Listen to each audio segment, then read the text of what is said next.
Anti-regime protests resumed in several Iranian cities on Monday.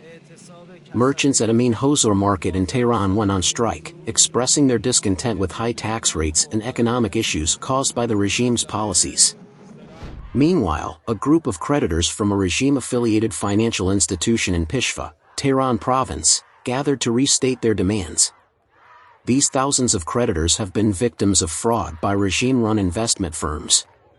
Despite claims by regime authorities that they are addressing the issue, no concrete measures have been taken. The protesters chanted, "Release our funds." These strikes are happening amidst a backdrop of widespread protests across various sectors of Iranian society. Despite the regime's attempts to suppress dissent, people continue to take to the streets to voice their dissatisfaction. On Monday, retirees from the Iranian regime's telecommunications industry resumed their protests in multiple cities. Among other cities, Bandar Abbas, Bojnurd, Arak, Rasht, Ilam, and Ahvaz witnessed protest rallies. In Mashhad, retirees from the Razavi Khorasan province telecom company rallied and chanted slogans against regime officials, demanding their resignation due to incompetence. In Ahvaz, retirees from the government telecom company held a rally demanding the implementation of the pension adjustment law. Symbolizing their worsening living conditions caused by the regime's policies, the protesters placed an empty tablecloth on the ground.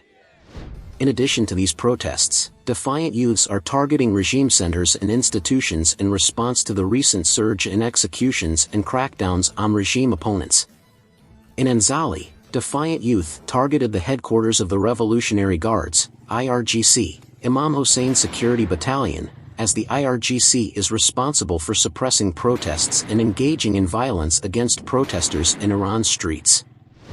Meanwhile, a significant display of solidarity with the Iranian people's uprising has emerged as the majority of the Irish Republic Senate officially backed the establishment of a democratic republic in Iran. 36 out of 60 senators have lent their support by endorsing a statement that aligns with the aspirations of the Iranian people and embraces 10-point plan of Mrs. Maryam Rajavi. The senators underscore their rejection of all forms of dictatorship and advocate for the designation of the Islamic Revolutionary Guard Corps as a terrorist organization.